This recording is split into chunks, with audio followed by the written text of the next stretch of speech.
Hello and welcome to the Liverpool Way podcast. After a 1-0 win at Leicester puts the Reds within 3 points of the league title. Trent Alexander-Arnold came off the bench to hit a dramatic winner with time eking away, sparking jubilant scenes both on the field and in the away end. After everything that's been said and written in recent weeks, you sensed it had to be him. I'm Chris Smith and I'm joined by Dave Usher, the editor at liverpoolway.co.uk, and Julian Richards to reflect on another afternoon where the Reds got over the line without being at their best. Dave, in football, some moments just feel like they're preordained. This was one of them. Quite the story this afternoon. Yeah, there wasn't really a great deal happening until Trent came on. I did say to me dad, I was like, this is midway through the first half. I said, this is going to need Trent coming on. And I thought coming on and playing a pass for Mo to go through and score. I wasn't expecting Trent to come on and score himself. But you kind of felt like, because he's back probably 2 weeks before he should have been. Well, the injury that he got was like, everyone said this is a 6 to 8 week injury. And he's back like, I would have thought he'd be back in training now, but not ready to come back. And everyone seemed to be making a point of saying about like how hard he's worked to get back so soon. And he has got back soon because, I wasn't expecting him back this early when he done that injury. So he said it himself afterwards how hard he'd worked. McAllister said how hard he'd worked. Slot had said how hard he'd worked. So like he obviously wanted to get back and play his part in the run-in. And he's left like an indelible mark on it, really. I mean, the only way it could have been bigger would have been if this was the game that won it for us, and that would have been the goal that won it for us. So, it needed something to lift us, because I didn't think it was a terrible performance. I just thought it was... I think it's one of those games where, like, when you actually look at the stats afterwards and you see how many shots we had and how many shots on target, and you're like, how the fuck did we make such hard work of that? Why was it only 1-0? Because we played all right.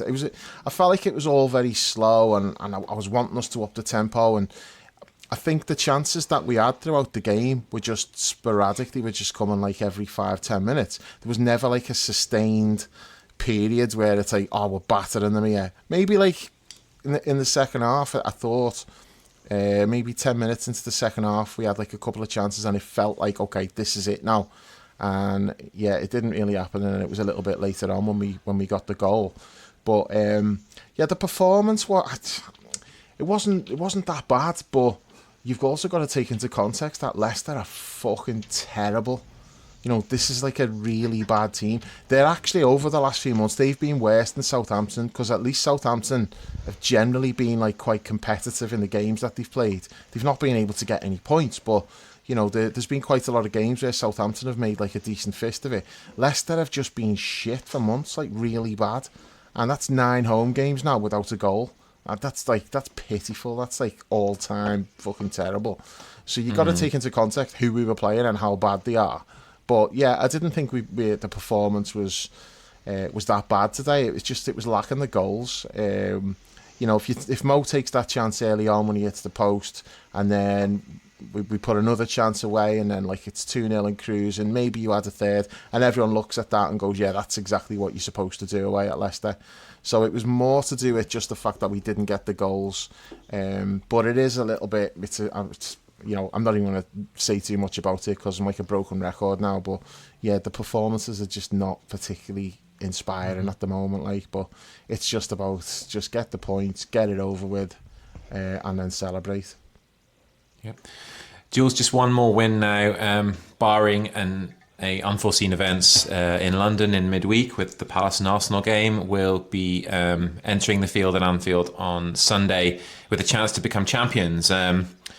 It's something that you and I are the same age pretty much, that we've waited for most of our lives to be able to witness something like this. Like, doesn't really matter to me how we got over the line today. We did, and next week we go for that little bit of history. How are you feeling about it all? Torn. I've seen those stories in the news when like an 80-year-old person wins like the Euro Millions, and you sort of think, oh, okay. Like, you've won like 90 million, but like you're 80. I sort of feel like has the youthful enthusiasm passed me by now to the point where I'm like, yeah, great. That is it me? I think is it me, or is it the style of football that we're playing? or is it the fact that it's not a race really? I can't tell. I'm obviously pleased. Like Dave, this is difficult because you go over all ground. You could just listen to the last podcast that I was on. That was Fulham, I think, and I'm roughly going to say the same thing, which is like it's just a bit uninspiring. It's like it's all right, but it doesn't feel like you thought it would, and and all that entails. Again, I'm not going to go over all ground. Do you think it How will I'll next feel- week though? I think it will. I don't know until I get there. Right now, I tell you, okay. So here's how I feel. I will feel more catharsis seeing the actual trophy. Right, that I know for certain because I've never seen it. Right, I've never seen. I was too young for the Football League trophy lift. We didn't have one in COVID. I wasn't there when Blackburn won it, so I've never seen that trophy. So I think seeing that trophy lift and seeing it parade around, that's gonna be like the sort of Mr. Miyagi at the end of the Karate Kid nod, and like, yeah, that's the stuff I was looking for. On Saturday, I think it's going to be. I already. I Sunday. thought we've. Sunday. Yeah. Sorry, I'm sorry. Yeah, I've already thought we've won it for around a month or so anyway. So this isn't really confirming anything. Yes, it's confirming it for certain, but that's like me needing to go into space to check the moon's real. I know it's real. I can see it. It's not a problem to me. I don't need to go up there. So it's. I think the trophy lift, the final day, the presentation. That's going to be the good shit for me. That's when it's going to be like, yeah, this is what I've been waiting for. I think it's just because the wait's kind of interminable at this point. And it's been confirmed, so I already know what's happening. I feel excited. I feel excited now when the full-time whistle went today. I just had a little bit of a exhale. I've been sort of mulling over the last few days whether it's plausible for me to alter my flight that I was coming back before Arsenal to do it.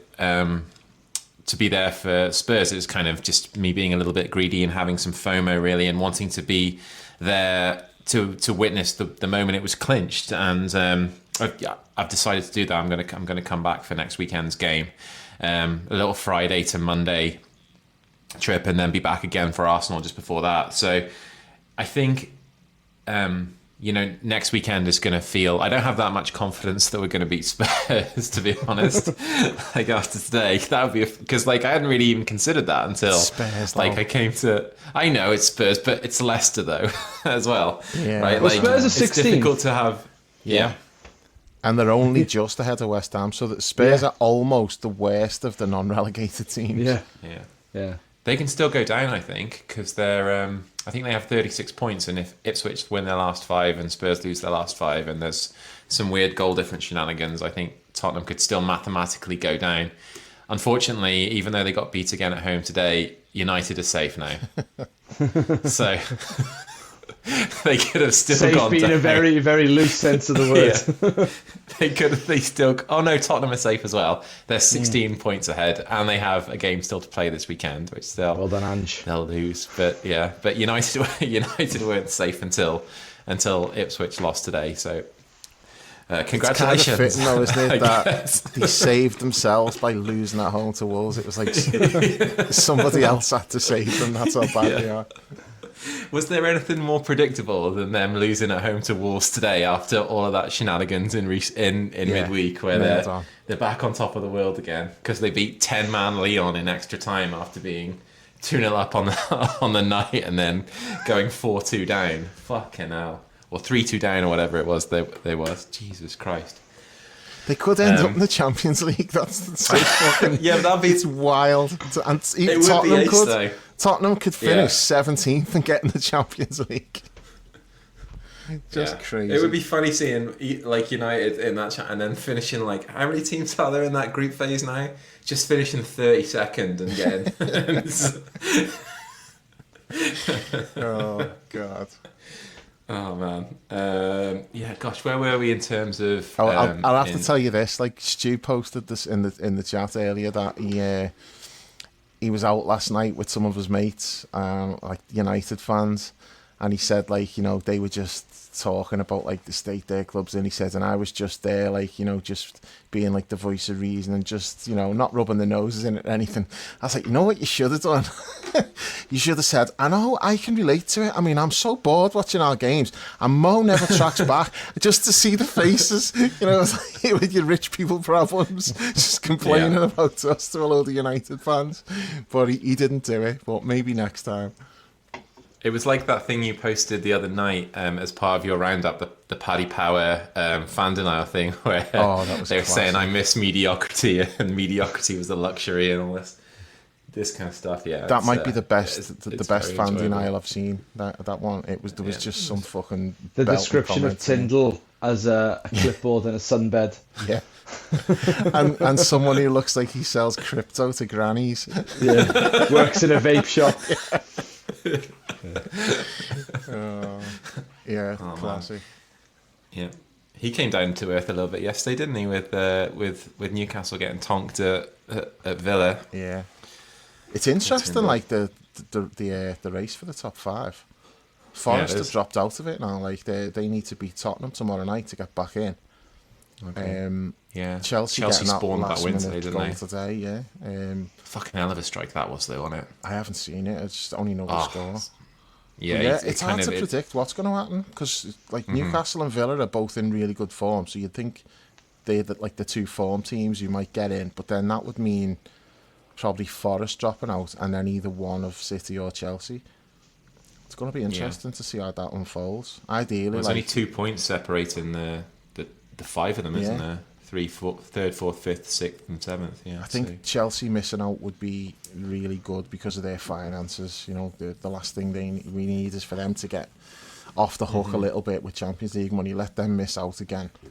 They could win the World Club Cup though and get like 100 million. Fucking hell. Yeah. Would they? Does that get you the Champions League place? No, it gets you 100 million. I know, but would it get them in the Champions League? No, it doesn't. Because they're in like that conference. I know that doesn't get them in. That would get them in the Europa League, but they're probably getting that anyway. See, we're just talking about everything other than the game today, just to avoid talking negatively again, because people are giving us shit about what's up with the league and all you're doing is moaning. So that we're just skirting around it as much as we can. Be careful what you wish for, people. Julian's on the podcast. Yeah. Definitely. And well, back to Trent for a second. Weird to see him popping up in the left wing position, scoring with his left foot for the first time in his entire career, Jules. And this could end up being, for all intents and purposes, it could end up being the last truly meaningful contribution he has in the Liverpool shirt, because unless he scores next weekend and wins the game for us again, all the meaningful stuff's kind of it's all done by the shouting. Yeah. So it's a little bit of a mad moment. How are you feeling about that? Are we happy for him? What did you make of his reaction to scoring? Did you interpret anything from his post-match interview? Talk a little bit about all of that stuff. Didn't see the post-match interview, so I can't comment on that. The reaction, well, if you're leaving, it's quite a Billy Big Bollocks arrogant way of celebrating, to be honest. Like, look at me, look what you're missing, look what I am. It is weird, the contract. I think if you're gonna pull the trigger on leaving, you should have probably pulled that trigger by now. Rip the plaster off, so to speak. It's not gonna get any easier. I sort of go 55-60% that he's staying, 40%, 45% that he's not, that he's Really? leaving. Yeah, So because do I. Maybe even higher than that. yeah. Well, I'll finish up my point, and I'll let Dave give his reasoning for it. Simply because first of all, there's the Steven Gerrard example of it's really hard to leave Liverpool as a Scouser. It's really hard. More than any other club, I think. Maybe just because of the nature of the city and the connection fans have with it, and like local players have and are always proud to sort of parade their roots and their Scousness when they're in the team. I think it means a lot more than it does for, say, Jack Grealish leaving Villa to go to Man City, for example, bid or no bid. He could have just said, "No, I want to stay here," but he was like, "No, I'll go, no problem." So there's that example. Also, the nature of these pre-contracts, is that I think obviously Liverpool have to be notified that it's happening. And I don't think like Real Madrid and Liverpool can have an agreement to keep it quiet. I think it has to be registered or something. I certainly don't think it would be kept quiet. It does, okay. I don't think it could be kept quiet if it had been agreed to. And I don't, to be honest with you, I think the club would still, they're owned by the same people who own the Red Sox, who are legendary for like making sure people get a boot into them on the way out the door. I think the club would probably start to lay groundwork about like, it's nothing to do with us. This is this guy, like So the fact that there's no groundwork on that silence tells me something. I don't know, something doesn't smell right about it. Now, I could be way off. I haven't got a clue. I'm just guessing. I'm not even basing on really body language, apart from, I will say, as I said, that celebration, if you're leaving, that's a pretty twatish celebration to have. Why do you say that? Yeah, I don't agree. Okay, well, I'll finish up on why I think the celebration, and then I'll hand over to Dave, and he can why he doesn't agree, and then why he thinks he rates Trent staying higher than me. You throw the shirt off, and then you bask in the adulation of the fans. We're in front of them, arms outstretched. Like, what is that apart from I am yours? Look at what I can do. This is me. What if it's not that? Then what is it? Like, look at what you could have won. Like, what else? What else is it apart from that? I mean, I know people don't think these things over or in the moment all the time, but I kind of do think in this moment, it was just a visceral reaction. Like, this is the stuff that I want. This is it. I am one of you. Look upon me because I am this club is how I would have interpreted. That's how I'm choosing to interpret it. I don't know what Dave's interpretation of it is. No, so that particular celebration to me, like Trent's done celebrations in the past that have pissed me right off. They've come across as like, look at me, I'm the big I am. I didn't think that was that today. I thought that was just wanting to share the moment with the fans. He wasn't like cupping his ear or like doing any stop talking. It was none of that shit. It was just like he scored, and it was just a release of like joy and emotion. It was like the shirt comes off, and then he's just ran to the fans, and he's just standing there screaming yes. That was to me, that was natural. That was not a contrived Trent being a fucking Billy Big Bollocks at all. That was just a natural reaction for like a lad who's like scored a really important goal for his team. So I didn't read anything into the celebration. If anything, I would read into that. Like, is that what somebody who's going to leave is going to be doing that? I don't know, but it's impossible to say in that, and probably not on a higher percentage than you, Jules. I'm probably about the same, like 55, 60. I'd probably that, just because. Like, I've gone from being 50-50 pretty much all season, and then recently you just get bombarded with so many stories and sources saying this and that. It did look like, oh, okay, maybe like this has been like determined. And I do think he probably had in his head, he was like, yeah, I'm gonna go. I do think like that. That's how he's been thinking. It may well be how he's still thinking, but recently, the more I think about it, I just think it's such a big step to take, and I would not be the least bit surprised if he got cold feet. Like, Gerrard couldn't cut the cord. It might be the same for Trent. It's like he might well be thinking, yeah, I can go and play for Real Madrid, go and play in the sun, like swan around like a fucking Galactico with me mate Jude, and all of that's probably appealing to him.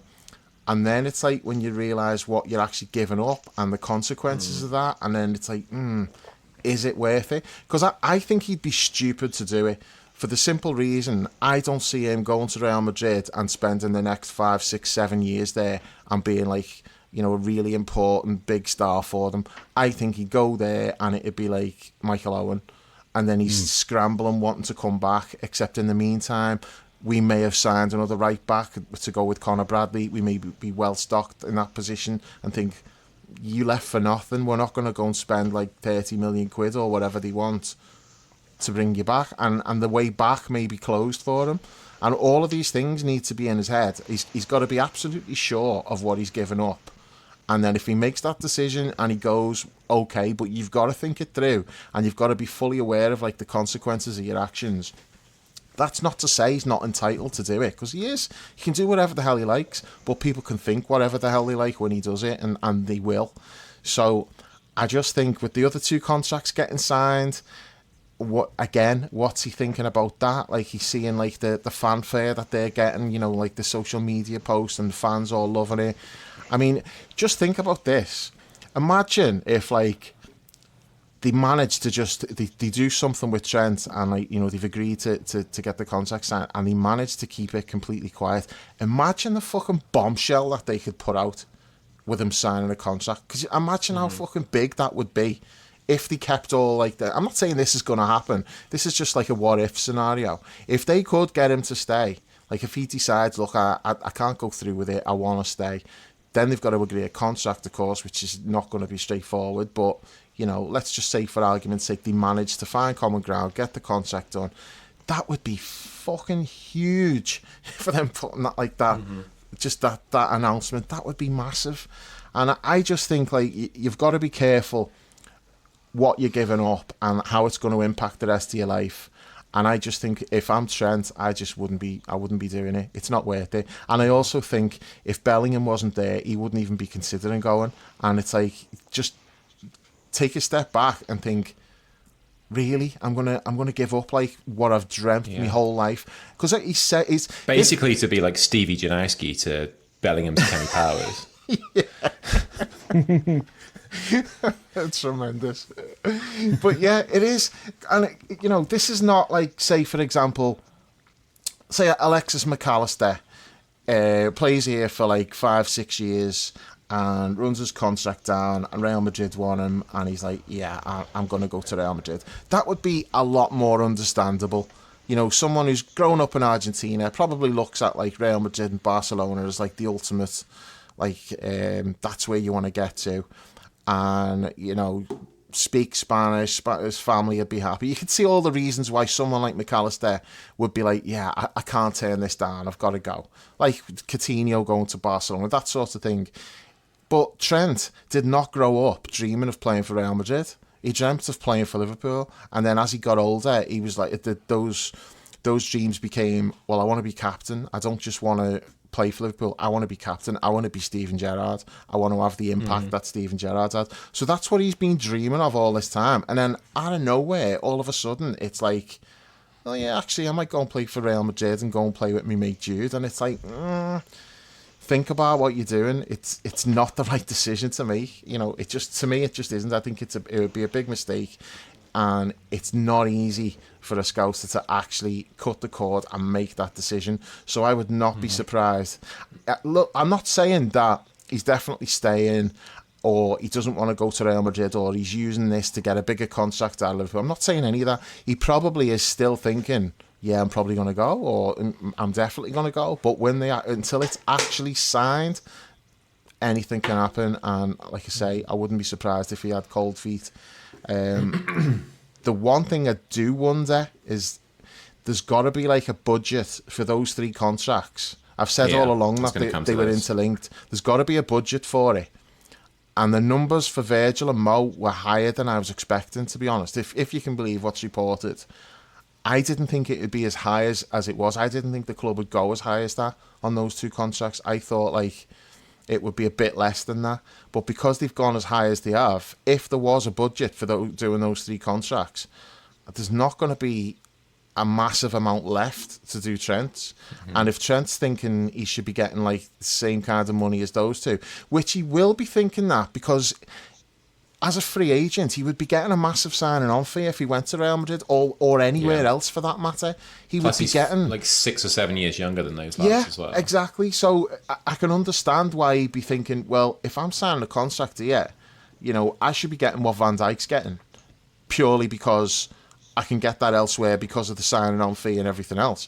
So that's where like the waters might still be muddied, because even if he thinks, oh, I don't know if I can leave, maybe I stay, he's still then got to agree a contract. And would the club be thinking, no, we're okay with you moving on because you're a right back? I think they might be. We're not going to spend that kind of money on a right back. Yeah. So I think they definitely would. I think that's why, after those reports came out that he was in advanced talks or whatever, the Mo and Virgil contracts got done in pretty short order after that. They were announced, and you've said this all along, to be fair, that everything is interlinked and it's going to take some dominoes to fall. And I think he was the domino. I think it became apparent that he had made his mind up.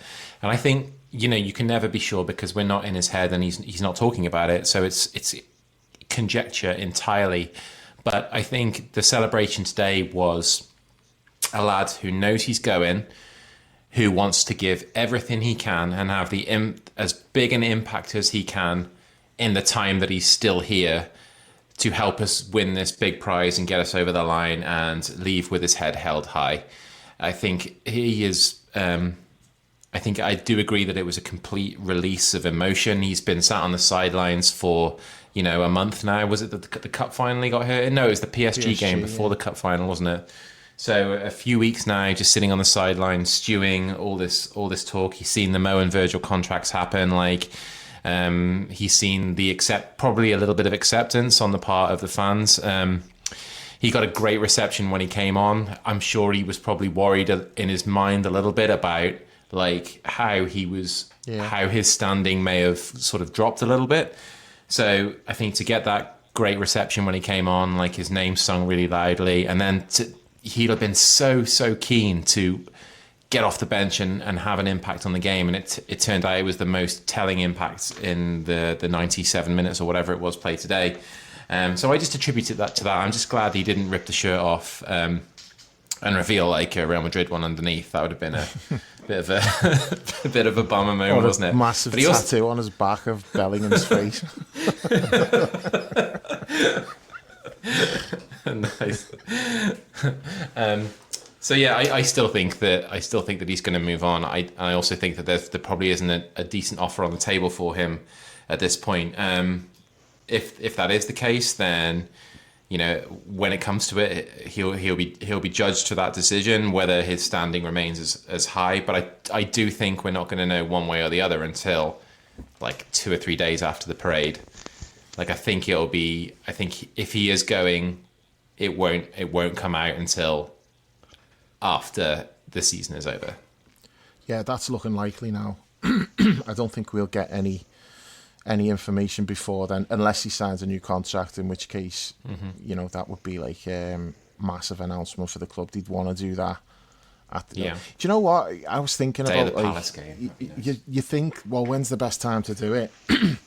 And everything now is so social media driven, and that Mo's announcement and Virgil's announcement, they were probably made some fucking geek in a suit who's looking at all the analytics of social media, when's the best optimal time that's going to get the most traffic and the most traction, and they put the announcements out then rather than it just be oh yeah, we'll do it on this day. There's probably a lot goes into that, and so definitely. And April is also the middle of April is a very significant time anyway. With Virgil's there's a period that we knew it wasn't going to be to observe and So yeah, I'm sure there is a lot to go into it. I think if he is staying the morning of the Palace game, when we're all travelling up to Anfield and we hear that he's signed a new contract as we're about to lift the league title, that would be ideal for me. But then it comes into the whole thing you were saying about is it going to get drowned in all of the other stuff? Yeah. But no, I don't think they do it that way purely based on what I just said there about they'll look at when's the best time. Because my point really with this is that Virgil and Mo, I think they signed well before those announcements were made. I think they'd done that weeks ago. They knew it was done, and then it was a case of right, well, yeah, you've signed your contract, but we're not going to announce it today because we can do it next Thursday, and that's a clear day, and the analytics say blah blah blah, that's when we'll make the announcement. I don't think it was a case of like a couple of days before they come to an agreement with Mo and said, right, let's announce it. I think it was done like a few weeks ago. And like the way Virgil was talking as well, it was obvious that like is it being done for a couple of weeks at least. Yeah, definitely. Did you see Trent's interview? Like, because obviously you weren't watching on Sky. I did, yeah, but the clip that I saw of it posted on Sky's one of their social media platforms didn't show him being asked about his future. So was he asked about his future? Yeah, that was the last question, and he just kind of looked a bit uncomfortable, like, and he just said, well, I've said all along that I'm not going to talk about any of that. All I'll say is, like, you know, moments like this are like, you know, that's what it's all about, and I've had loads of great moments, and this is another one. So he was just kind of if I had to lean either way based on the interview, I would have said, oh, that looks like he's going.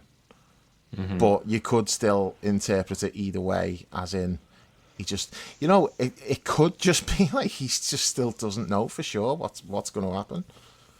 Because like say that, until it's signed, you could see what happens. Yeah, but see what happens. You can't say anything that's going to come back to haunt you and make you look like a twat. Like if you say something that people are going to go, oh, that might mean he's staying, and then you leave, you look like a twat. So you do sort of have to not really say anything, which is kind of what he did.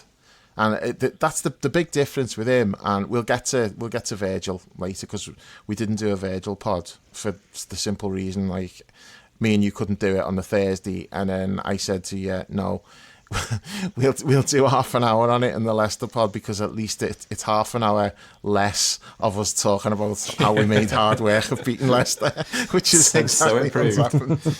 But the main difference here is that Virgil and Mo said all along, we want to stay. It's just got to be, you know, the stars have got to align. The contract's got to be right. But yeah, I don't want to go anywhere else. I want to stay. They both said that. Trent has not said anything, but he has been consistent in the fact that he's just refused to talk about it all season. So you can't really read anything into what he's saying and what he isn't saying. It doesn't really mean anything.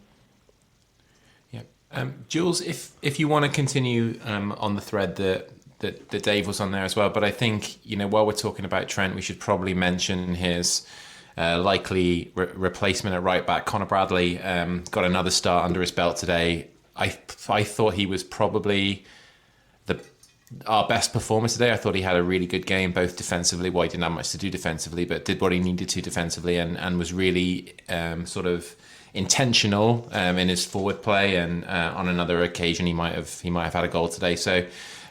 What did you make of Connor? Are you happy going forward with him as our first choice right back, if that turns out being the case, or would you like to see us sort of bring somebody else in?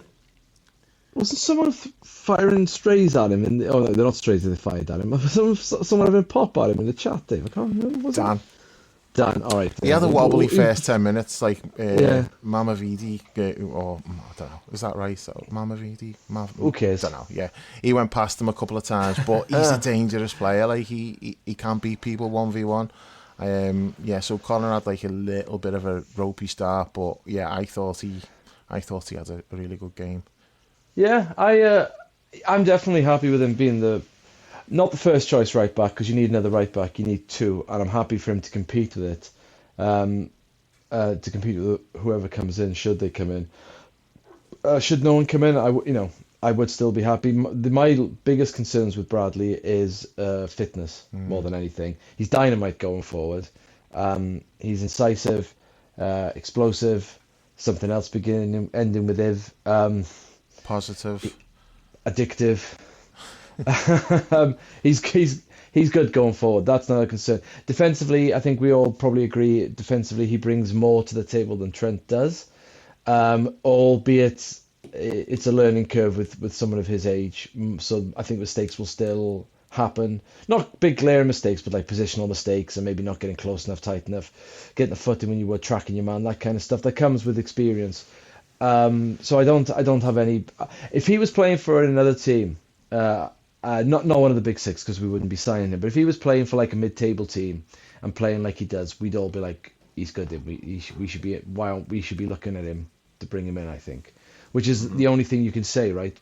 If he's not playing for you, would you sign him? And my answer is yeah, I would. He's got bags of potential. He's got age on his side. And I've said this before, and I'll say it again. He's changed physically a lot in the 12 months, 15 months since he made his debut. So he's growing. I think he'll still change physically again in the next year or so to what he'll look like more as an adult footballer. And I think that will be probably when you start seeing, if he's going to have injury problems, they'll probably start to go away when he's finally finished any more growing, maybe putting on a bit of muscle in the off season, that kind of stuff. Taco mass, but crucially, flexibility. Is not sacrificing the flexibility. It's a fine line, and not everyone can do Ask it. Pepe Reina. Yes, Pepe Reina was the absolute worst. Yes, he went from being flexible to being like an Easter Island head that would be pushed over, just like there would be no chance. Or me now with my bad back when I try to pick something up, going down like in installments. So no, I've got no qualms. But I do, like, having said all the praise about him, you always need competition, and I mean proper competition. Quansah and Gomez can fill in at right back, but the way I think we play. Because it's kind of changed over the course of the season, so I'm not quite sure. But I would want at least one of my fullbacks to be an attacking fullback, and he fits the bill currently. So, yeah. Somebody said on the forum the other day, Dave, and I thought this was a really good point. If Connor is the main guy moving forward, he's not Trent, and he's not going to replace Trent from a creativity and playmaking standpoint. He has very, very good attacking attributes in other ways, as we've just talked about. But somebody said his ceiling sort of could be like peak Robbo. And if we could get the same level at right back that Robbo gave us at left back for that 4 or 5 year period, where I think he was kind of definitely the best left back in the league, maybe the best left back in the world, a contender for the best left back to ever play for Liverpool. That would be a good outcome, right? He's a lot more similar to Robbo than he is to Trent. Yeah. I do think this is not knocking Robbo, because Robbo was the best left back in the world for me. He's the best left back Liverpool's ever had, in my opinion. So it's not a knock on Robbo at all. I do think that Conor Bradley's got more to his game than Robbo. For example, you could play Conor Bradley in centre midfield if you needed to. He could go in there. He could play centre midfield, and you could play him in like Dom's position, and he'd probably look really good. You couldn't do that with Robbo. Robbo's a left back, and left back's basically the only place you're going to play him. I do think Conor Bradley's got more strings to his bow, but if he is playing as a right back, he could do exactly what Robbo was doing on the left. So yeah, and if he can be like the same level of player that Robbo's been for us, brilliant.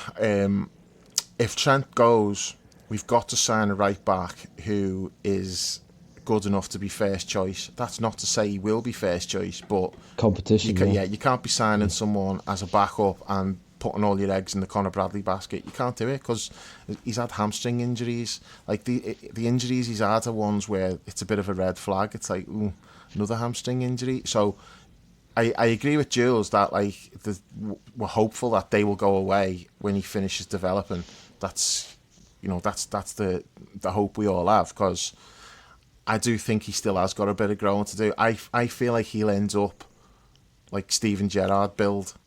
He looks like he's got the frame for a Gerrard build. He just hasn't got that build yet.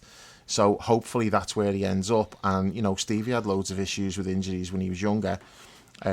So if Bradley can put the injuries behind him, he would absolutely be good enough to be first choice. No problem at all.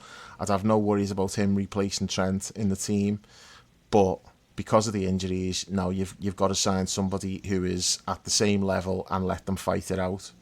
Who that is, I mean, I don't know. We've been linked with a few, but we'll see. It's also like somebody made an interesting point about whether we have one attacking fullback or two attacking fullbacks. If you go for the lad at Bournemouth, Kirk as the left back, maybe your right back would be more of a Joe Gomez type. Rather than like somebody else who's going to go bombing on, or maybe you just play with like two fullbacks bombing on, which is what I'm hoping for. That's what I'd like to see. And they're both so good defensively as well and offensively, like that you're kind of okay with them switching it out a bit. Like obviously you're not going to have them bombing forward both at the same time. They're, different depending on who you're coming up against. Like whoever comes into to I don't want to say replace because that's too hard to think about, but whoever comes in at left back as we transition away from Robbo, like if it is Kirkesh, like fine, it doesn't have to be both at the same time. They can both have. You can pick your moments, can't you, depending on the opposition? I've gone cold on him because it's just purely because of his Instagram post last week. I've just put it right off. He posted, they beat Fulham 1-0. He didn't score. It was like Semenyo got the goal, but like he posted a picture of himself, and he just said like incomparable. I am incomparable. And I'm like, this cunt thinks he's Zlatan. That's a no for me. He's a left back. I can't be having left backs talking like that. But I do really like him as a player. So yeah, I think maybe I have to just get used to stuff like this because it's just an age thing now. Can't relate to it. Like these young footballers, they're just knobheads. Like the social media stuff. The James Milners are no more. This is what we're having to deal with now, is like this kind of thing. I am maybe we can bring Millie back to play right back. Or left back. Or left back, yeah. He hasn't. When's the last time Milner played? I haven't seen him for months. He must have got a bad injury, hasn't he? You expected me to watch other games? Well, with it Match being of the day, Milner, maybe. like we do sort of follow him a little bit, like. I don't know. The only compliment I can give James Milner is like I don't put players' names on shirts, and I haven't. I don't really wear football shirts, but I put when we won the league, when we won the Champions League, I purposely bought it so I could have the Champions League patch of Milner's name on the back of the shirt. I could think of no higher honour than giving that fella than getting the name on the back of the shirt. Fucking love James Interesting, Milner. I don't wear football shirts. Shout from the man with more football shirts than anybody I've ever met. I know, it's crazy. I've got to be quiet because we'll start an argument about how much wardrobe space there is in the house and how much is taken up by football shirts. Shaney listens to the pod. No, but she's downstairs. She might hear me talking. Okay, because I was going to say that at least one person in the household listens to the podcast, if that's the case. Yeah. I don't know where this comes from. I listen to the pod. I only don't listen to the pods I'm on because I've already been on them. No, that's not true, because I've slaughtered you loads of times and you've not had you a got clue. found out by... Well, you haven't in the last few months then, because I haven't fucking heard maybe any. you've started recently, but you definitely didn't. No, I didn't. That's why I just Monty didn't. ratted you out for us saying, like, Yeah. fuck Wales. He didn't rat me out. He ratted you out. That was the turning point. It was fuck Wales. That's when you started listening when Monty crossed us up. Always respect Steve for that. Nice. All right. What else have we got to talk about today? We saw Luis Diaz back in the middle, which is something that you've definitely not been an advocate for in recent times, and it wasn't something that worked out well again.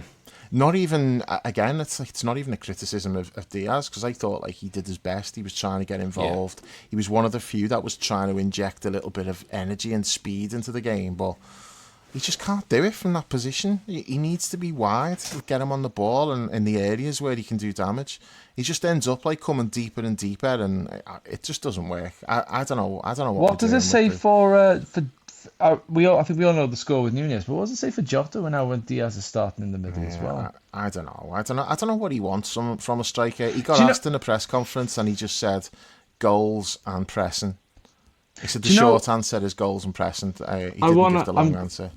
This is gonna be like deviating to sort of whinging territory now. But the way the team plays and the way that we attack, it feels like it's like someone's been given a pristine ornament to look after, and through the months they've been looking after it, they've dinged it when they've been dusting, or when their dogs jumped up and knocked it, and it still looks okay, but there's a couple of dents in it, and then by the time you get like 7 months down the road, you look at it and go, oh, hang on, this isn't looking like it was when I got it. That kind of feels like how we are as an attacking force now, where at the start of the season it kind of looked the same as it did before, And the longer the season's gone on, it's like I'm not sure what the number 9 position's actually meant to be doing anymore because they don't seem to get the ball or score goals. And whatever someone wants to say of Nunez, I think you said it might have been the roundup, might have been the diary actually, Dave. Where like he doesn't get chances anymore. It's not like he misses them. He's It's had like they that just one don't. high-profile miss against Villa. Yeah, he just yeah, but he just doesn't. They just don't come his way, and they don't really come Jota's way much either. He And did miss Jota, 3 great chances today, to be fair. but But in general, yeah. no, but today was what I think different because I don't think that game was ever in danger. And I think what was that stat like? There's the opposite. It was like 9 big what were classified as big chances that we did not score today. So it wasn't just Jota today; it was everyone today. Yeah. But then that sort of goes on to what sort of the malaise we have attacking at the moment, where it's just not very good. It seems to have just like broken down a bit, and I can't pinpoint why, other than I can tell you that the middle point of the trident up front is blunt, completely blunt, and it's a big problem because there's a body up there not really contributing. It's whether it's too stodgy through the middle and we're not moving. I mean, some of it's definitely we're not moving the ball quick enough, and we're not moving players around enough. And I'm just wondering, like, is it that is it that is it that he's tinkered a bit too much with the formula and now it's not working? So is this what he wants, or is it not what he wants? But he's tinkered with it, and he's like, no, I'm not quite sure. It's like when you've got like a music like a music setup, and you fiddle with the dials, and like I'm not sure what the dials were now to begin with. I think that left one was 7. I think this one was 5. I'll just turn them to that, and it'll be okay. It feels like all the dials have been fiddled with, but they might not be back on the settings that they were, and now nothing's working properly, and it feels like very not stodgy. Stodgy's not the word. It just doesn't. It's just blunt. The middle part of the field is blunt, and I'm not sure how that's fixed, and I'm not sure if that's a player problem. If it's because Jota was prolific, you could say it's a Darwin problem, but I'm not sure it really is. When Jota's suffering from the same thing, now Diaz is not I think we all agree, a natural number 9, but he's not solving the problem either. So is it that the system is set up for a specific type of player we don't have that we're going to buy, or is it that the system is is underserving these players and causing problems? It's really fucking tricky. I'm not advanced enough in football coaching tactics to really pinpoint what the problem is. All I can tell you is it isn't working, and it's got worse as the season's gone on. And today that just seemed to be the problem. We had 9 big chances. Mo hit one post, the other post. Jota hit post. Someone else hit the bar. Yeah. Mo hit the bar. Mo hit the post. Yeah. Jota hit the bar. Then Trent scored. Yeah, yeah. There's a lot. There's a lot of concern about, is this broken because of the players, or have you broken it by mistake, or have you broken it on purpose? Are you remodeling? What's going on here? And I think that's why we've been struggling so badly, probably since. I mean, it's really evident since that from that cup final onwards, because that cup final was absolutely appalling, and that's like brought it really into the light. You cannot ignore what was going on there, not just up front but all over. But like since then, we've played teams that we should have been putting away a lot easier, and But Jules, we is, haven't is been. today the right game to make this point? Because we did miss a stack of chances today, and on another day we look at this as a 4-0 win maybe, where all the front players get on the score sheet. They all had really big chances. Unlucky with a couple of them, some not great misses. So I think like It's a You general had point rather than based on Yeah. today. But no, Yeah. I could say that, or I could say, is today an outlier, or is it just we had chances, but because everyone seems to be the attack doesn't seem to function well. No one seems to. Are people more jittery in front of goal? Are they not as composed when they're taking these chances? Is that why we're not scoring these chances? Is it a wider symptom, or is it a one-off? I tend to think because we struggled just to beat Leicester, like we struggled to beat other teams and impose ourselves. Yes, we had the chances, but the final, the old adage, the most important stat is the final score, which was 1-0 against a team that has conceded a lot of goals. So I couldn't hand on heart say, yeah, we had lots of chances. It's fine. I don't think it is fine. I think there might be a problem here, and I'm not sure if it'll be solved by selling Nunez and buying somebody else, or if the system needs a further tweak. But Diaz isn't the answer up front. No, And I don't know why you bother playing in there, because you're weakening. I like to see Gakpo get a game, but you're basically wasting the body. You might as well just play Nunez or Jota. and you're also then giving yourself the problem. Well, he probably doesn't see it as a problem, but if Diaz starts centre forward, well, you've got Jota and Nunez on the bench, but only one of them's going to come on. So normally, like, they both are getting some minutes, but if you play Diaz centre forward, they're not. So you may as well have just had Chiesa on the bench rather than one of the two number nines, because you were never going to use the two nines, but maybe you would have Don't used get me another wide started on player. Chiesa again. But yeah, I can't- I Chiesa just couldn't can't. even make the I 20-man can't- squad I again. can't. Yeah, No, it's- but just a quick point on the what I've been saying about the number 9 and that, like, it's whatever people think about Darwin. The previous 2 years, the one thing was, like, he was electric, like, he was entertaining, something was happening when he was on the pitch, he was always involved, good or bad, there was always stuff happening. That's just not being the case this season. It's like there's times he's on the pitch, I'm like, you wouldn't even know he's on the pitch, and that's not who he is, but that's who he's been. It's like he's like the mate who's like the life and soul of the party on nights out. You know, you go out and it's like he's always doing mad stuff and he's like dead funny and everyone's entertained. And then he meets a girl and all of a sudden he's like getting the last train home and he's like drinking fucking lime and sodas and stuff. And you're like, what the fuck happened to him? That's Darwin this season. It is. It's like I don't recognise what I'm seeing. Met a bald Dutchman. Yeah, that's it. But I don't recognise what I'm seeing, and like people like would have slagged him off like previously because of his finishing. Basically, that was the thing that everyone like his critics. It was all doesn't score enough goals, misses too many chances. They weren't really criticising anything else.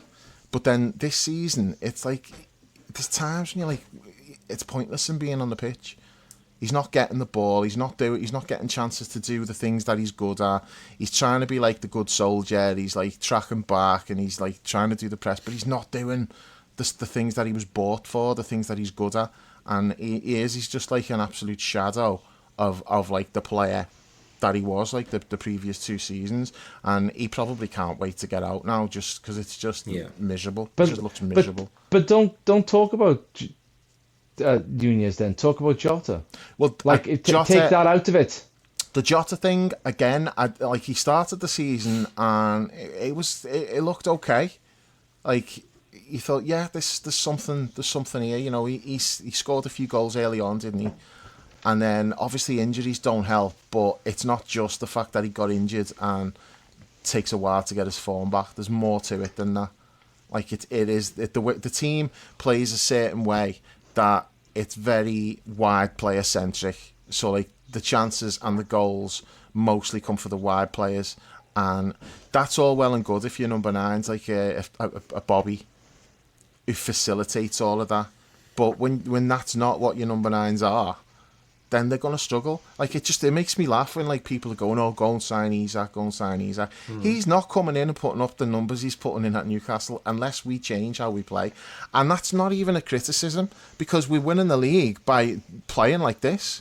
So if this is how we're going to play, then okay, well, we're going to, as long as we're getting the goals from the wide areas, it's fine. Whatever your number 9 does, it didn't affect the title race this season. We've won the title with a number 9 doing what the number 9's been doing.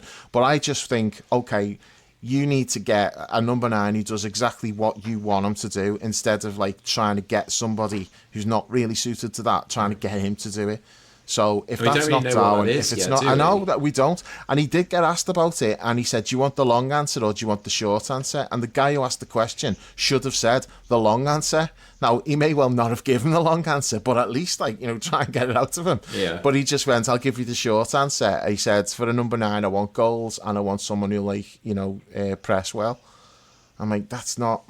Yeah, that's not telling me anything. Like, yeah, of course you want goals, but the team doesn't really play in a way that the number 9 is going to score. The number 9 is not going to be our top scorer because the goals come from wide. And it's not just Mo either. Like, Stu's always banging this drum. like between Diaz and Gakpo, like if you look at their goals from open play and all that stuff, it's similar to what Mo's done. So it's the position rather than the player that statistically they'll look at. And we're not getting that much from the number 9 position, regardless of who plays there. But how does that change? You know, it depends. So if you had to... I don't know what he wants, and he's not hinted at what he wants, so I don't know. Is there somebody in the league that you'd look at the moment and think maybe him?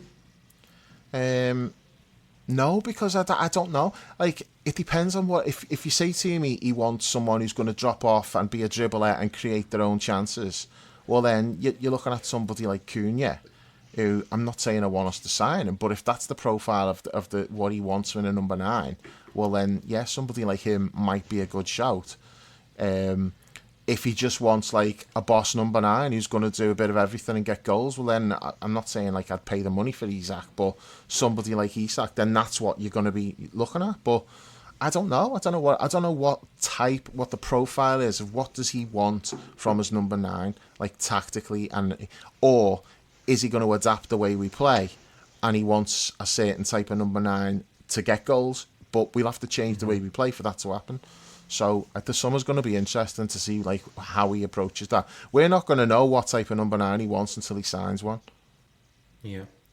And Jules, it's an interesting point as well, because it goes back to what you were saying about the tinkering with the levels and why there's been a bit of a drop off and all that kind of good stuff. Like it is going to take us. It is going to take us into next season before we get some of the answers to these questions, isn't it? Like, has he been trying to stick with what's been working and it's gone slightly astray? Like, has he made up his mind to say, well, I'm not going to do too much implementing this year because we're top of the league. Let's just keep it rolling. It's working as it is.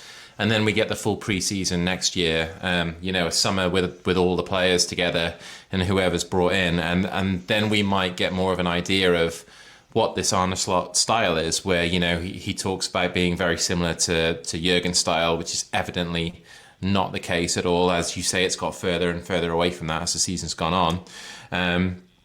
We will get to see more of that when next season comes around, perhaps. We're going to win the league. So if when we win this league, and then it turns out that he's managed to win the league with a bunch of players that maybe 20% he didn't want, or he doesn't suit his style, and we buy the players, and then next year we're challenging for the league again with a different style, and the football is better, then Slot is one seriously fucking good manager. Like, seriously fucking good to come in and keep the kind of players that you had, adapt your style to get them the best out of them that you can, so that you can then win the league, and then change it, having changed some of the players, and be good and competitive again next year. Yeah, that would be really fucking impressive.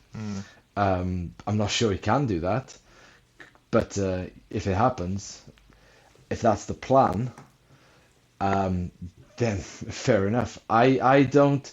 It's really hard to gauge what his style is, because what he says and what we see are two very different. He might as well work for the Trump administration, because what we see and what we're told are not the same thing sometimes, and it's very difficult to sort of join the dots on them and go, yeah, no, I can see what you're saying, because I, like Dave, when I have read his quotes or his press conference, you sort of go, no, yeah, I get that. That makes sense. And then you see us play and you go, you can't be happy with this thing, given what you said. And after the game, he'd be like, no, I'm not that happy. But then, are you unable to change it? Do you not think you can change it with these players? Is it that if you get different players?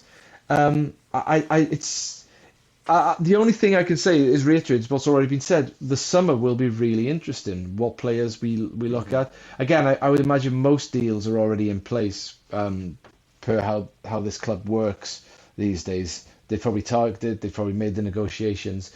I think a lot will be done by that time the transfer window opens. Although it's split in two this summer, isn't it? Because of the Club World Cup. I still expect most players. everything about the Club World Cup is bullshit. But is. Let's not get started on that. Yeah. But I expect most business.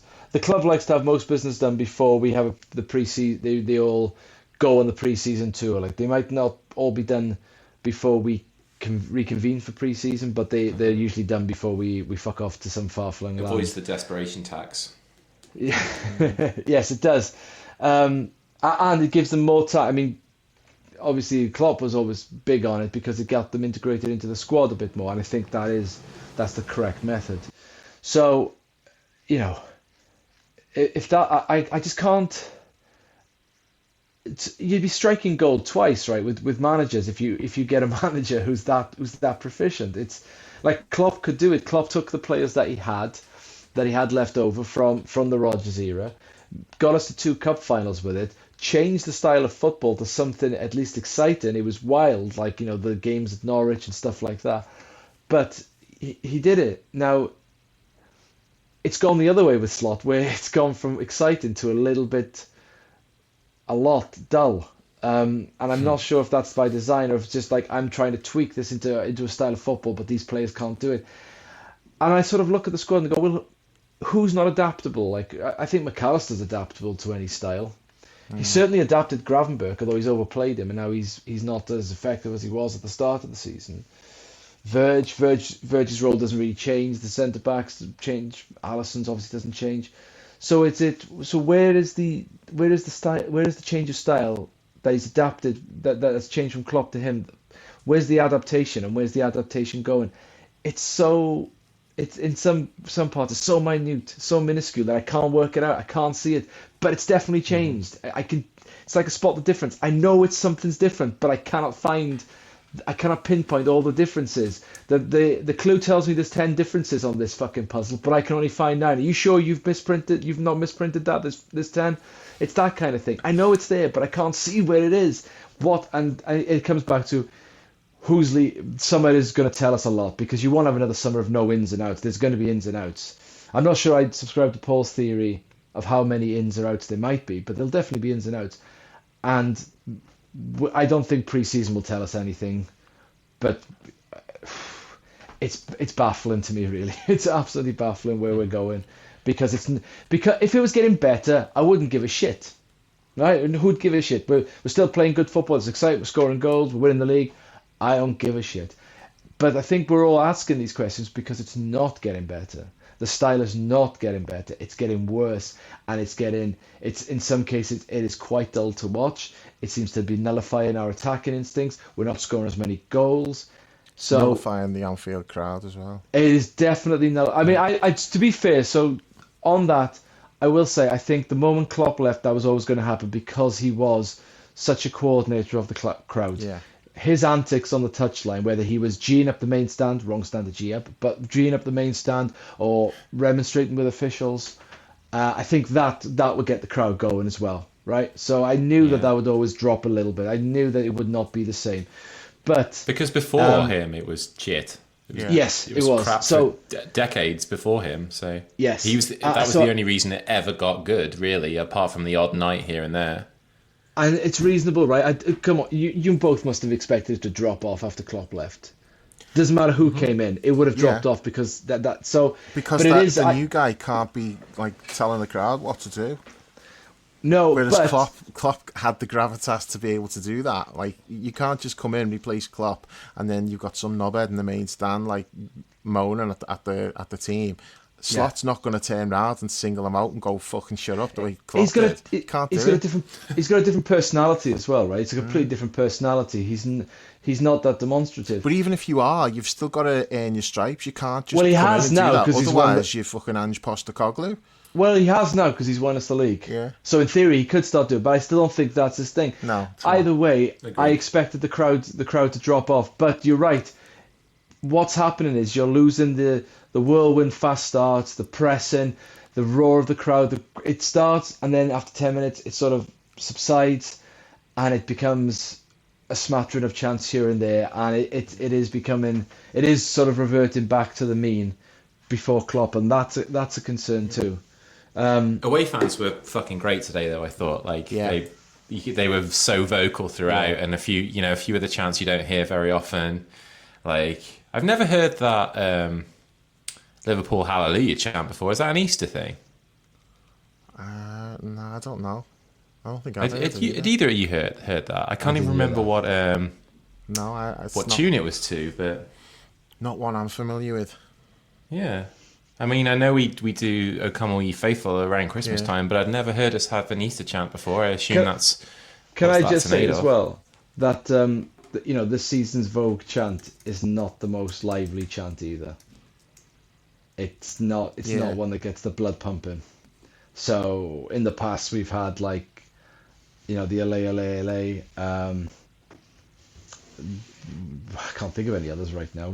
Name me some that we've had because we always have like signature chants of the season. That's the one I always Ring of remember. Fire. Ring of Fire, yeah. The We Are Liverpool one, that was a bit more upbeat as well. But like, it's not a dirge, but it's not a high tempo sort of chant. So I don't think that helps Well, much it's got a either. million Like, verses as well. That doesn't help. Like, yes, loads no, of people don't know them. yeah. So I don't think that helps the atmosphere. I'm not blaming that chant, by the way. But I just think if you had a more lively chant, then maybe you'd sort of the Diaz chant is good for getting the crowd going. Jota one as well. The Jota one, Yeah. but again, Did he you hasn't see been playing well. that interviews? They did like half a dozen players, and like they were just asking them like different questions, and they were saying about like the best song, and most of them were saying like the Diaz song. Chiesa is the most enthusiastic man in the world. He mentioned like the Diaz chant, and he said, but even I think it's very underrated. Nunes. He was like, that's good. And like, he just loves fucking everything about being here, doesn't he? He's the most man. enthusiastic man ever. I just seen that and I thought, how can you not love him? So just to go back to that Hallelujah chant, I've just seen a video online, and it looks like it dates back to maybe like the '65 Cup final or something, because there's a bunch of people with like that's to Liverpool ask Paul, rosettes then. on. Yeah, and it's Liverpool, hallelujah, hallelujah, and apparently that's been brought back for this weekend. So I kind of like it, nice little seasonal theme there. Yeah, I'd never know? heard it before. No, I'm glad you guys Michael didn't, Owen 'cause I was scores the thinking, goals. Hallelujah! I remember that one. I fucking loved that. That was one of my all-time favorite chants. They just didn't. I'd sing always it be properly. like way pissed off it. Sung it too fast. Yeah. It was a really good idea and a good chant, but never really Mm-hmm. took off the way it should have done. No, much like any support for Michael Owen, really. Yeah. That's a different point altogether, though. Virgil, where we at. we need to do that, don't we? Yes. Okay, we do. And wonderful news confirmed. I think it was last Friday? Thursday, wasn't it? Thursday. Thursday. Thursday, yeah. So we've got him on for another 2 years at least, Jules. All indications are that he wants to stay beyond that as well. I think he's fully capable of maybe having another 3 years at this level. But to have him for the next 2 years, whatever happens in the summer, we have this continuity. We can build with him and Mo as opposed to rebuild without him and Mo. So fantastic news all round. Just delighted. I was just delighted to wake up to that news the other day. And what are your thoughts? Never in doubt for me.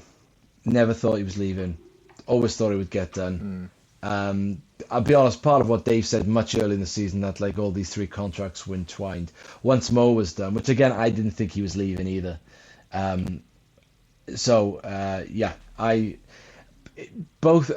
Mo, I think we'll see probably more slowdown because some of his game was relying on pace and that kind of stuff. But Verge, yeah, you're right. He could go for another 3 years. He's in tip-top condition. He never panics. He's never needed to use his pace much because he reads the game so well. And it's a boost. It's a boost to keeping the dressing room culture going, if nothing else. You need that. You need that continuity. You need these these locker room leaders who are in there. This is how it's done. Who have been there, who have won the trophies. He's a calm presence. He's always been a smooth fella. We always make the jokes that he looks like he smells terrific. He's just he is a consummate captain. He's a consummate professional. He's been the best centre back in the world for most of his time, if not all of his time at the club. Season after he came back from injury was the only time where he was off, and that I just think that was because of the nature of the injury. Just he needed more time. He was playing his way back in, seeing what his body could do after such a traumatic bit of damage to his knee. Just because I thought it was never in doubt, it still, it made me smile. It's great to see, and I mean, I sort of, do you wonder if this is as good as it gets, like with Alisson and Verge? I think we have the absolute best in the world in their positions, and they have Yeah. been since they came in. Yeah. And I think, will we ever have this again? It's hard. You don't like football is a massive game. There are a lot of competitive clubs at the top end in the elite level who spend a lot of money. It is not easy, and despite the fact that like some might say that, I don't think anyone thinks that Ederson is now better than Alisson. I think that's now gone by the wayside. And there is the sort of like, because Argentina won the World Cup, Martinez is the best goalkeeper. That's obviously a fallacy. That's not true. Anyone who watches football would know that. So to have The amount of him- to recovery have- saves that he has to make from little fuck ups he yeah, makes, yeah. it's crazy. So to have the best centre back and the best goalkeeper for such a long time, you might never get this again. Yeah. At the same time, you might not get it again. You probably won't get it again. So savor it. That's why I've no interest in like nudging Alisson out the door. He stays for as long as he wants to stay, in my opinion. That's if he wants to go, I say good luck to him, and I wish him all the best. He's earned it. But if he wants to stay, he stays for as long as he wants to stay. Same as Verge. Do you think that's going to be the case? Do you think he'll stay? Do you think he'll be here next Um, season and our number one you would goalkeeper? be doing if Alisson, again, it all depends what Alisson wants to do. If he decides that he wants to move on, then there's nothing really you can do, and I wouldn't want to force anybody to stay. But if the club, if they think that they can, get money from him now, and they've got the replacement and all that kind of stuff. Who's that? That was you, Dave. That was not me. I've tell you what, muted that's 3 the times so I could fart. That was not me. Jules was disgraceful when mid-comment, I'm so I didn't think talking. it was him. Yes, no, I was mid to Anyway, You kind of have to pause you can't fart and talk at the same time, can you? You kind of have to like pause and sort of purse your lips a little bit. do a little bit of it just to make sure it's coming out.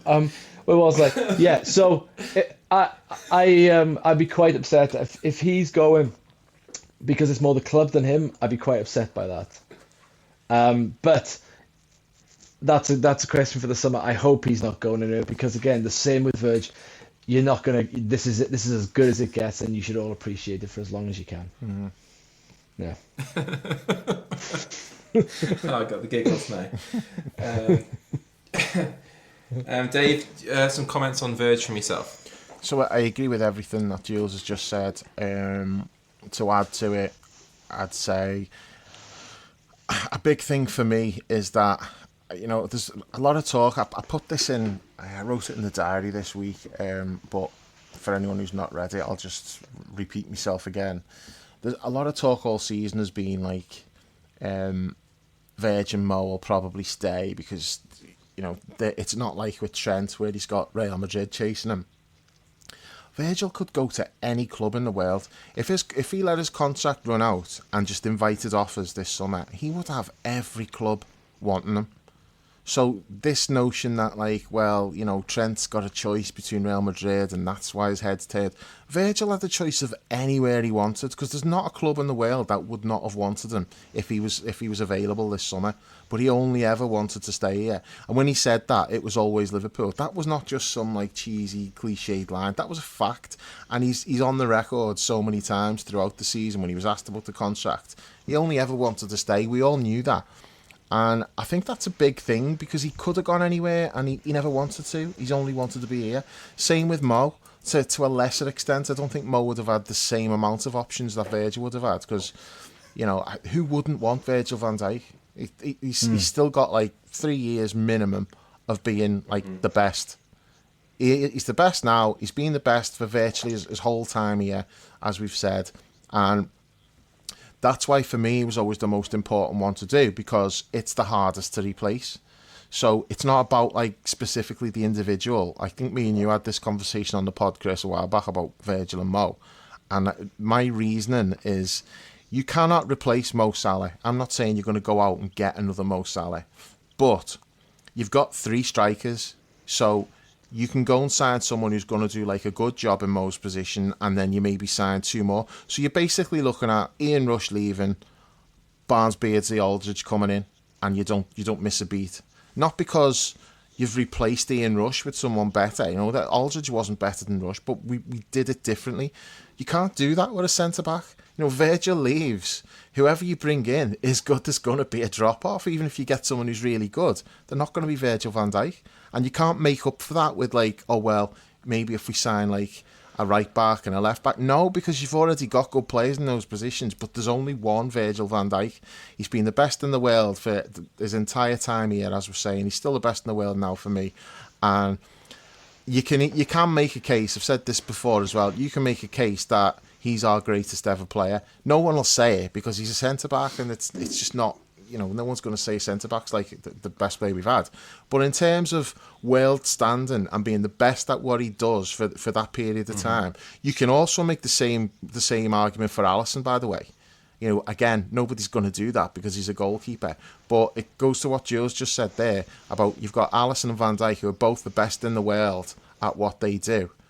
We've never had that before. And how many teams have had that, where you've got the best goalkeeper and the best centre-back? It's really rare. And it's like Jules said, there's a lot of big clubs who'll have like great players, but we've had like the best at what they do in those 2 positions for, 7-8 years, however long they've been here. And you can't take that for granted. It underpins a lot of successful teams in the past, doesn't it? Like if you look at maybe like United when it was sort of Schmeichel and who would it have been for them, like Pallister or whatever, and you know, John Stam, Terry and Petr Cech and yes, Stam. Was Schmeichel still there when Stam was around? 99. Was he?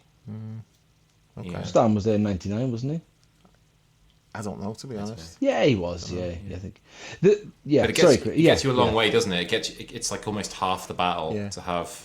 It's the foundation of the team. Yeah, and as we know, for all of our time following Liverpool, those 2 positions have been our undoing on so many occasions. In really, you know, when we've been competing for. Yeah, it is. I've been searching all my life for a goalkeeper like Alisson. It sounds like a song. I know, you should have sung that. Yeah, I could just adapt the Elvis Costello song, Alisson. You do though. You like from Grobbelaar to James, Friedel. Who else did we have with Friedel? Mike in the Hooper. 90s and James. Yeah, Hooper. Vesterveld. And then into Westerveld, who was looking at, because the thing is, you get into the position where Manchester United fans are now, where you convince yourself the players are better than they are, but you know deep down they're not. But you don't want to be unsupportive of them. You don't want to be that person who's like ragging on players all the time. So you're looking at Westerveld, you're looking at Dudek, you're looking at Reina, and you're not. You are, I suppose, pumping them up a little bit more than you need to. Someone never pumped Reina up way too much. Yeah, they did. Yeah, I don't think anyone here has ever felt the need to sort of overstate how good Alisson is, because he just is. The work speaks for itself with Alisson. We don't even talk about him really, do we? No, you just take it as a given that he's just the best. That's the nail on the head, Dave. He's so good, he's not mentioned. Because if he wasn't good, we'd be having to mention him to make excuses for whatever. He's that good. He is the quiet man of the team. You don't have to mention him. He just is that good. He just is. We only mention him when he's not there. Would he have saved it, you know? And Every goal that we is concede. obviously the weakness that he has, is the injury record. But I'm not going to lie to you. I'll put up with it. If it means that we get a solid backup who plays like 20% of the games a season, I'd take it, because I'm getting the best in the world for 80% of the season. That's just how I see it. How long I has used he to got left on his remember. contract? Another He's year got a after this year, one? but he did say that there's an option for another. Okay. So Do you think we're happy to keep farming out Mamadashvili? nah, I don't. He keeps saying that he's coming here next season, so I think he's been told he's coming here. He But said that he's not depends if been we're given any selling Queeve, guarantees. right? Yeah, yeah. Well, he can't. He's like what 26 now. He can't be. He can't just be sitting on the bench waiting for Allison to get injured. He needs to go and play. He's too good to not be playing. And It is a tricky he's won a one, fair though. amount of trophies here as well. So he's played his part. Even this season he played a lot of games. So we're going to win the league, and he's deserving of the medal he's getting. He's not Peggy Arfex, hadn't it, where he's just collecting medals. Like he walked away with more medals than appearances. I think he had 5 appearances and 6 medals when he left. Queeve's actually earned like the medals that he's won. But just on Virgil. It's like you cannot replace that, and we've bought ourselves another 2-3 years of not having to. But you do need to be looking potentially down the road. What's the alternative going to be? But by getting them signed up for now, you've kicked that can down the road. It's not urgent. I mean, if he'd have left, if he'd have not signed a contract, I don't know what we'd have done. Whoever would have come in this summer, we're going to see a big drop-off from Virgil van Dijk, and that's not a knock on whoever it would have been. It's just a fact. Look around the league. So, like, Arsenal have got 2 really good centre-backs, and they're probably, like, the best of the rest. They're nowhere near Virgil's level. Despite what Arsenal fans might say. Yeah, well, they can say what they like. But it's a fact that like they've got 2 really good centre backs. Probably like you look around the rest of the league and you go, no, Arsenal have got the next best 2, but Virgil's like just a level above. Yeah, like the other two for Arsenal are probably a little bit above Konate's level, aren't they? I mean, Saliba, he keeps Konate at the French team. I don't think he does. I think Konate plays more than Saliba does. He didn't play much in the Euros. He didn't. I think Konate didn't hardly get a look into it. He was we'll have to ask Saliba the whole time. Ask Arno or any of our other French listeners, but I don't think it's like widely accepted. Oh, Saliba's better than Konate. I think there's very similar, and then obviously Gabriel's a good player as well, but I think Arsenal fans see Saliba as the better of the 2, don't they? Okay. But they're not Virgil's level, and that's not a knock on them because they're better than the vast majority of other centre backs out there. But it just shows you how special Van Dijk is. Well, ability's a lot of it, but temperament, and aura.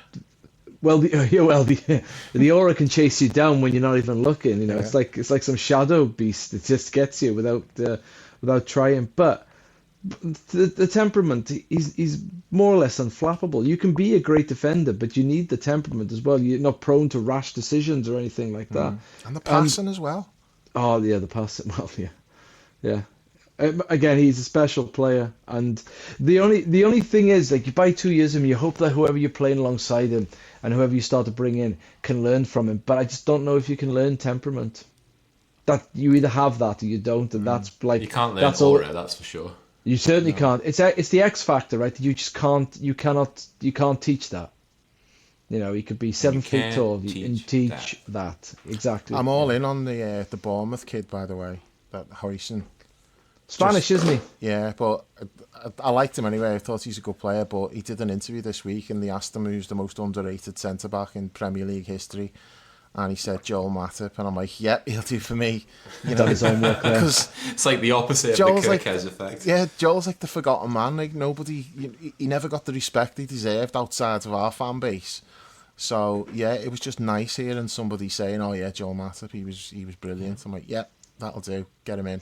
Gives you a sense that the kid's got a brain, knows his stuff, understands knows the understands position, the game. So yeah, definitely. But that's the ideal circumstance, though, isn't it? You bring somebody of that sort of tender age in, and you have them play alongside or backing up Virg or whatever for a period of time, and then hopefully, exactly. And you kind of have your replacement more eased in rather than having this baptism of fire where all of a sudden it's like, oh shit, I'm coming in, Virgil van Dijk's not here anymore. Yeah. There's no comfort blanket. It would be a much harder situation. It'd be like the playing equivalent of replacing Klopp, I guess. But Yeah, you don't want to be a new sign and replacing Van Dijk, but somebody who's already been here, and then you just like, so if Konate's still here and we were to sign Højlund, and then in like 2-3 years Virgil had started to drop off and they'd established themselves, there's a lot less pressure on them than if you go out and buy somebody to replace Van Dijk. Yeah. But thankfully we don't need to worry about that now. It's all done and dusted. Yeah. And we all saw how difficult it was to replace. I mean, we never really replaced Alan Hansen until Sami Hyypiä came in. Like, we had 7 or 8 years of not very good centre-backs and various pairings and kind of okay, decent enough, but not good enough to be part of a title-winning team, evidently. So, yeah, I'm really happy that it's gone the way it has. We still have him. Like, and you can say what you want about, the quote, it was always Liverpool. It is cheesy. Yeah, we can lean into that kind of emotive stuff a little bit too much, but it's a fucking hell of a line at the same time, isn't it? Like I love it. Like, that's going to be something I think that's going to be associated with him in the future, moving forward. Like, when we look back in years to come, and there's always these players where, like, Carragher, for example, who's bigger than Liverpool. Like, it's a similar kind of vibe, and it's fitting for him as well. And it's a huge sort of compliment that he has such an affinity with the club that he identifies with it in the way he does. And I'm just delighted that he's going to be sticking with us for the next couple of years at least, and hopefully if his form stays up, maybe longer. Right? Like, there's no need to put a time limit on it. If the time comes and he can extend by another year and then extend by another year like Milner did, then... Well, the bar's Thiago Silva, isn't he? Like, definitely. He was still really good at 39. So even if, like, you're looking at Virgil, okay, if it's 37, 38, there's no reason why. Even if he drops off a little bit, then that puts him in the Saliba, Gabriel category then, doesn't it? If his level drops a bit, then he becomes human. So that's the difference, really. You can still afford for him to drop off a little bit, and he'd still be worth a place because he is so good now. Very good. Nice. Well, in that dream scenario, hopefully there's one more contract announcement still to be completed. The jury's out on whether that will be the case. Maybe a little bit more hope than there was a week or so ago, but that remains to be seen. Dave, any pleasure in sending Leicester down today? They've been a thorn in our side multiple times during title races and just generally being dickheads for fucking donkey's years. So you're happy to be rid of them, sending them back down, and now there's finally a reason for Ruud to have his long face? No, I am happy. I hadn't really thought about it like that until you just mentioned it, because in my head they've been down for months anyway. But we did put the final nail in the coffin today, I suppose. So yeah, there's a satisfaction in that. There would have been more satisfaction if we'd have just wiped the floor with them, and like, because they'll have, probably felt, we done all right today. Today's not the game that sent us down. It's the other games, which is all true. It would have just been nice to just give them a pasting. But no, good riddance. Same with Southampton. Good riddance to them. Mainly just because they've been so shit. I'm sick of like teams coming up and being dog shit, and I think we're just going to have to get used to that now. But like Ipswich as well. Ipswich have got an excuse because 2 years ago they were in League One. So they got back-to-back promotions, so it was always going to be a tough ask for them to do anything. And they've been the best of the three, in fairness. But they're still, 6 games to go, and you knew that they were all down. I know technically, mathematically, they could have still... I don't think they have been relegated yet, have they, Ipswich? Because when they showed the table before, the bottom two were shown as relegated. But no, they're not down. But they are. But... They are, because they're goal different. They need snookers. They're goal different. Yeah, they're 20 goals behind West Ham. Yeah, and 15 points with 5 games to go. Yeah. So they're down. Yeah, but and that's the thing is last year it was the 3 promoted teams who went down. This year it's the 3 promoted teams that have gone down. And when you look at the Premier League, so the next worst is West Ham, and then the next worst is Tottenham. So they're like the next 2 worst teams. Whoever comes up, they're nowhere near the level of West Ham and Tottenham. So if West Ham and Tottenham are the worst of the rest, which this season, and Man United, if they're like the worst of the rest, the teams that come up are nowhere near that level. So the 3 teams who come up are going to go straight back down again. I just hope that Leicester don't come back up. You know, they've had the chance, and it's like, no, you had the chance, you didn't stay up, fuck off, let somebody else have a crack at it. Same with Southampton, Jules, let them just stay down now. there's only room for one East Midlands bunch of gobshites in the Premier League at a time, I think, and Forest are excelling at the moment, so good riddance to Leicester. Yep. I mean, It would be interesting to see if... Can I just say, I'm just going to quote Don Draper, like, I don't even think about them at all. It's just an irrelevance. Yeah. They'll go back down, and yeah, I couldn't care less about Leicester. The only thing I will say, though, is it's all right saying Southampton, you shite, go away, Leicester, you shite, going away, these promoted teams. You know, really, that just points to a wider inequality in football, especially the Premier League, and especially the sort of loggerheads they're at with the Football League about the parachute payments system, which is not working anymore, because all it's doing is sending teams down with more money, meaning that it's overinflated in the Championship. They just float around the top of it for 2 or 3 years while the payments are still going on. Either come back up or clog up the playoffs, and no one else goes through. Well, look who's coming up this year.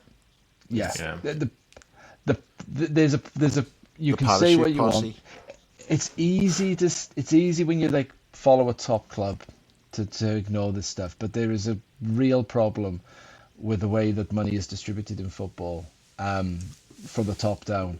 And it's all right saying the Premier League can say, you know, I'm all right, Jack. Relegation and the jeopardy of relegation is a big part of football, and once that becomes no longer jeopardy, that just the 3 teams coming up and going straight back down, that's going to affect the Premier League. That's going to affect its selling points when there's no jeopardy for any of the existing teams, which I'm guessing a lot of the owners don't care about. They actually quite like. I mean, there's a few American owners, I'm sure, who would like the American system of no relegation, a closed shop. Yeah. But they can resist the so-called football regulator or whatever. You can, in theory, the football regulator should be the FA. The FA have been defanged by the Premier League over the years by giving up concessions to them. The Premier League's become too powerful. What you definitely can't have is the Premier League governing itself. It's not being able to do it. It's proved it's not able to do it. It's proved in the last 2 weeks it's not able to do it by letting Chelsea sell its women's team for £200 million to itself to solve its PSR problems. You cannot have that. Now, if you don't want to give, if the FA are no longer able to do it, then you need that independent regulator, and they need to step in and stop the Premier League from these stupid parachute payments and listen to what the Football League needs. Because, like, again, it's all right saying Liverpool fan, these are shit, don't care. That's fine, but ultimately it will affect the entire product, the entire football ecosystem. If you can carry on doing this, the Premier League will become less interesting. You will not get your Everton relegation because the teams come up will just be too bad for anyone, or Manchester United, to get sucked into it. Yeah, we're already at that point, aren't we? Yeah, we are, and that's why they're okay with it now, I guess, because they know there's, like you say, Jules, there's no jeopardy to, there's no real prospect of any of the real big hitters going down. I mean, what a relegation battle we'd have had this year if you discount those bottom 3 teams, because right now you've got West Ham, Tottenham, Wolves, they're an outlier, of course, Manchester United and Everton, 2 points separating them, like 3 from those 5 going, which is like, that'd be fucking ace to just sit back and watch that carnage unfold. And one more thing on that, it is pointless sacking the manager that brings you to the dance for some European easily replaceable, totally forgettable manager who's not going to make any difference to you. As soon as they were down, Southampton sacked Jurich. I will never remember him again after this season. Has he gone back to his job as a Robert De Niro tribute act? I think he has, yeah. I think he's already booked out for the weekend. John always says about him, he said, like, he definitely looks like someone who's got yellow fingers from smoke. He does, he's right. That's a really good point. A really good observation. Do you remember your because he doesn't look like a football manager. You always used to say about Pardew. Yes, yeah. You shake his hand and your hand would be covered in slime afterwards. Yeah. Careful. Yeah, don't want his lawyers. Don't want to be getting too deep into the Pardew weeds again. He'll be storming your castle before you know it. Pardew's definitely the man who's like, his palms are a little too sweaty. And you always Not said sure that Nigel why. Pearson was the kind of guy who holds onto a handshake too Do I long. shake too hard? Yeah, he is, yeah. Shakes it and looks at you and you go, do you want to let go of the hand now? Like, he's trying to crush your hand. You're like, okay. Yeah. The kind of guy who'd be like texting your wife if you introduced him to her and be like, he'd get her number for some sort of other reason. Oh, yeah. And then all of a sudden you'd be like texting her and... That's Tyndall, surely. Yeah, maybe Tyndall. I had that vibe with Nigel Pearson as well, Yeah. to be fair. Ass I wipe. get it from Pardew as well. No, steady. All right, before we get ourselves into any more trouble with ex-managers' legal teams, have we missed anything from today, boys? Is there anything we need to sort of address? The Trent situation, the team selection for today, what we're expecting to happen next weekend. Anything that feels pertinent right now? Only thing I want to say is I thought Harvey did well when he came on again. It's just nice Yeah. to see him on the pitch. Yeah. 20 minutes. Yeah. Yeah. Heady days. Did more in his Last off the first field five again than today. Dom had He done in was today. the previous 70, but, God. You hate Dom. He needs to don't fucking stop it with that falling over whenever anybody comes near him. I'm embarrassed struggling with for him. him when he does that. yeah. Oh my God. Yeah, I'm really struggling with him at the moment. I'm trying not to go overboard in me criticism of him, but he's doing me head in. And whenever Harvey comes on, I'm like, I just enjoy watching Harvey more. It's as simple as that. I like watching Harvey Elliott play football. I've got to say, Dave, like, you're not doing a very good job of not going in on Dom at the moment. You've been moaning about him non-stop for weeks in your reports and your diary and all that kind of stuff. But So, if you and on take these into pods. account that's the watered down version of what I'm actually thinking. Yeah, right. Oh gosh. All right. Have either of you got any more farts you want to squeeze out before we call time on this one? No, but like at least I've been No. muting myself whenever I've done them. It has to be Jules then, because I dropped on like early I on in was the pod. talking. Yeah, I but was that could talking. just be to literally throw us off the scent. Sorry, Giving yourself an alibi there, like, I was talking. Yeah, you could have still done No, it. you pointed that out. I was in full flow. I wasn't. I don't know what to tell you. It's a nice little mystery for the listeners to figure out. Last time Like, I got stop- blamed and it wasn't even me. It was you, wasn't it? It was you last time, and people were saying it was me. Yeah, make yourselves useful. Stop moaning about us moaning, and figure out this fart mystery for us, because it's It the most wasn't me. pertinent matter that. Because it caught me on the podcast, wasn't me. All right, we done? Yeah. Yeah. Good job. All right. Well, lovely to talk to you both as usual on the pod. I'll see you both next Sunday morning. So Hey. excited about that. That's going to be ace. Hopefully, gosh, we finally get that title win over the line, and we get to celebrate it at the moment we've all waited all these years for to be in the ground and to be present and to see us clinch this 20th league title. So thanks so much for listening. If there's news about Trent and a contract, we'll be back in the week, but otherwise we will catch you soon.